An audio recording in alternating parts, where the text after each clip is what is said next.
ভারতের বর্তমান সময়ে ভারতের পানি আগ্রাসনের কারণে বাংলাদেশের পূর্ব উত্তরাঞ্চলীয় যে সমস্ত জেলায় বন্যায় প্লাবিত হয়েছে, আমরা সকলেই জানি তারা কি পরিমাণ অসহায় এবং মানবতার জীবনযাপন করছে। বিশেষ করে ফেনী, নোয়াখালী, লক্ষ্মীপুর, কুমিল্লা, চাঁদপুর এবং চট্টগ্রামের বিভিন্ন জেলায় মানুষ মানবতার জীবনযাপন করছে।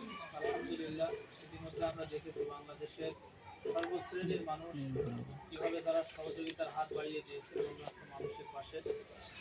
তারই ধারাবাহিকতায় আমরা বেনাপোল বোর্ড থানা ইমাম পরিষদের পক্ষ থেকে আমাদের আনুষ্ঠানিকভাবে ইরান তহবিল সংগ্রহের কার্যক্রম আজকের থেকে শুরু হচ্ছে।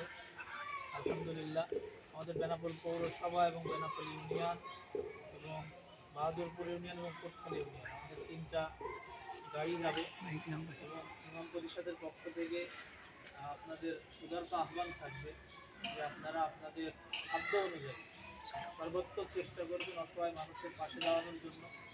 আল্লাহ রাসূল সাল্লাল্লাহু আলাইহি ওয়াসাল্লাম বলেছেন যে দুনিয়ার মধ্যে যারা আল্লাহ পাক রব্বুল আলামিনের বান্দাদের প্রয়োজন পূরণ করবে, আল্লাহ পাক রব্বুল আলামিন দুনিয়া আখিরাতে তাদের প্রয়োজন করবে।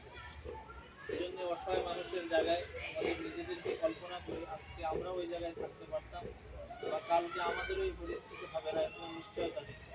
এই জন্য সকলের প্রতি বেনাপোলবাসী সকলের প্রতি উদাত্ত আহ্বান থাকবে, আমরা সবাই সবার জায়গা থেকে বিশ্বস্ত জায়গায় যার যেখানে বিশ্বস্ত মনে হবে, যাদের পরে আপনারা আস্থা রাখবেন, যে কোনো সংগঠন হোক, যাদের প্রতি আস্থা থাকবে তাদের মাধ্যমে এই সহযোগিতা বানভাসী মানুষের কাছে পৌঁছে দেওয়ার জন্য অবশ্যই আপনারা চেষ্টা করবেন। আমরা ইমাম পরিষদের পক্ষ থেকে আপনাদের এই আমানত বানভাসী মানুষের কাছে পৌঁছে দেওয়ার জন্য বদ্ধপরিকর। ইনশাআল্লাহ আমরা তার হকদারের কাছে আমানত অবশ্যই ইনশাআল্লাহ পৌঁছে দেব। এজন্য এবং আমরা চেষ্টা করব যদি আমরা বড় ফান্ড কালেক্ট করতে পারি ইনশাআল্লাহ নিজ উদ্যোগে যে আমরা ওখানে যে ইনশাআল্লাহ বানভাসী মানুষের হাতে হাতে পৌঁছে দেওয়ার চেষ্টা করব।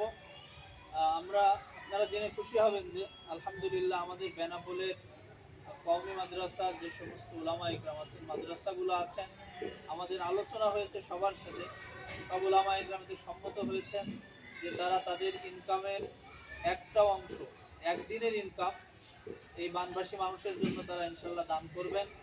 আমাদের ইমাম পরিষদের সকল ইমামগণ, কওমি মাদ্রাসার সমস্ত শিক্ষকগণ, আলেম উলামাগণ তারা তাদের একদিনের ইনকাম ইনশাআল্লাহ এই বানভাসী মানুষের জন্য দান করছেন। আপনাদের প্রতি আহ্বান যে আপনারা যারা বেশি পারবেন আলহামদুলিল্লাহ বেশি দিবেন, না পারলেও কমপক্ষে একদিনের ইনকামটা ইনশাআল্লাহ আমরা সকলেই এখানে দেওয়ার চেষ্টা করব। এটা বড় কিছু নয়, কিন্তু আমার একদিনের ইনকাম দিয়ে ইনশাআল্লাহ একজন বানভাসী মানুষের জীবন যদি বাঁচে তাহলে আল্লাহ পাক রব্বুল আলামিন এর প্রতিদানে আমাদেরকে পরকালে ইনশাআল্লাহ নাজাত দিবেন। আল্লাহ পাক আমাদের সকলকে মুক্ত হস্তে বানভাসী মানুষের পাশে দাঁড়ানোর জন্য তৌফিক দান করেন। আমিন। নাসরুল মিনাল্লাহি ফাতহুন করিব। অবশ্যই।